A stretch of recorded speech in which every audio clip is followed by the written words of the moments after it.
देखिए, उस पश्चिमी राजस्थान का सबसे एक जो गंभीर और संवेदनशील मसला जो है वो मैं आज आप सभी के माध्यम से आगे तक रखना चाहूंगा। इस मसले पे हमने आज स्थगन भी लगाया था और कई सारे ऐसे परिवार हैं जो इन सब चीजों की वजह से परेशान भी हो रहे हैं या प्रताड़ना भी उनको झेलनी पड़ती। मैं चोटन के हमारे धड़ाऊ गांव के बारे में आपको बताना चाहूंगा। धड़ाऊ गांव के एक भगू सिंह हुआ करते थे। लगभग आज से 45 साल पहले जब भारत और पाकिस्तान की सीमा पर फेंसिंग नहीं थी तो वो खेत में काम करते करते उस पार चले गए।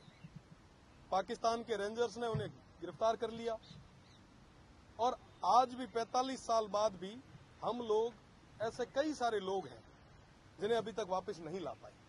उनके परिवार ने प्रदेश के और देश के सब नेताओं के आगे गुहार लगाई।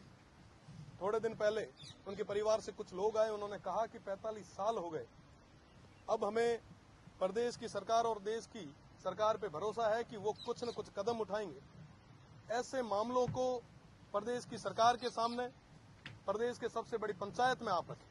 वाकई ये बहुत बड़ा और गंभीर विषय है कि कोई परिवार का व्यक्ति 45 साल तक एक देश से दूसरे देश में प्रताड़ना झेल रहा है और हम आज भी उन लोगों के बारे में नहीं सोच रहे।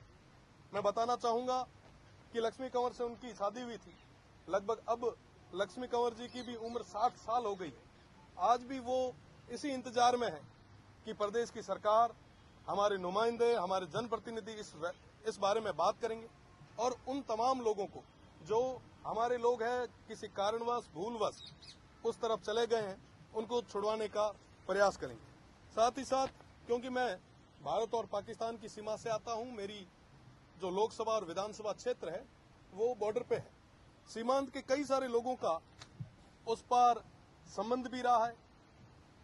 अमरकोट हो चाहे सिंध का क्षेत्र हो, मूल रूप से मैं बात करूंगा, हमारे सोडाज हैं, कोड़ी है, भील समाज के मेरे भाई हैं, सिंधी समाज के हमारे भाई हैं, साथ ही साथ हमारे मेघवाल समाज के और दलित समाज के भाई हैं, जो जिनकी रिश्तेदारी आज भी उस तरफ है, पर वर्तमान में उन्हें आने जाने के लिए भी बहुत बड़ी समस्या का सामना करना पड़ रहा है।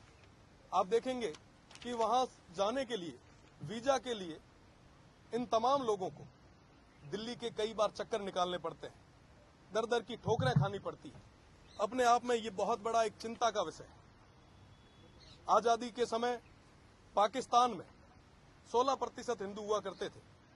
आज वो संख्या, वो आंकड़ा घटते घटते 1% तक आ चुका है। आज 1% ही हिंदू जो है वो पाकिस्तान में रह गए।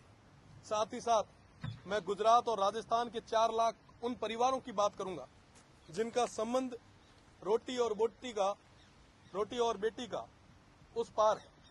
आज के समय में जब उन्हें अपने किसी परिवार के व्यक्ति का रिश्ता भी करना होता है, शादी भी करनी होती है, बेटी की शादी भी करनी है, तो इस पार आके उन्हें करनी पड़ रही है। पुलवामा हमला जो हुआ हम सभी के लिए और इस देश के लिए एक बहुत बड़ी क्षति थी और उस दौर में हमारा जो मुनाबाव बॉर्डर था वो पूरे तरीके से बंद कर दिया गया।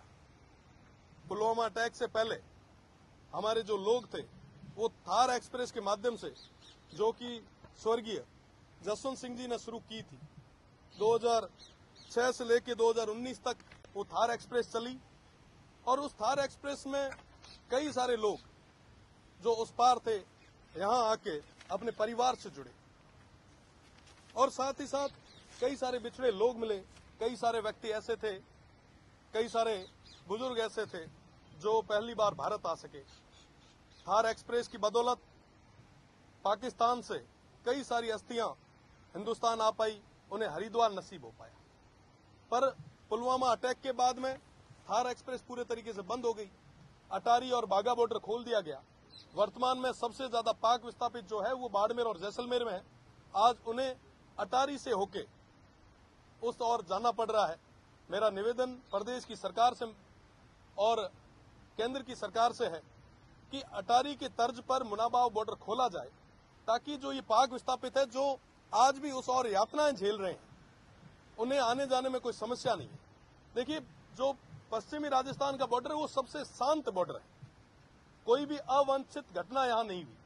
तो इसके लिए आज हमने स्थगन लगाया था और आने वाले समय में भी इन पाक विस्थापित जो हमारे भाई हैं, जो उस ओर परेशान होकर इस ओर आए हैं, उन्हें पूरी व्यवस्था कैसे मिले, इसके लिए हम प्रयास भी करेंगे। साथ ही साथ मेरा पुनः निवेदन रहेगा कि मुनाबाव बॉर्डर को इस तर्ज पे खोला जाए।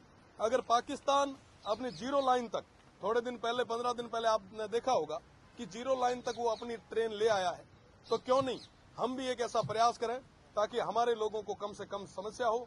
जो पाकिस्तान में प्रताड़ना झेल रहे हैं, क्यों नहीं हम उन्हें अपने देश में जगह दें। बहुत बहुत धन्यवाद।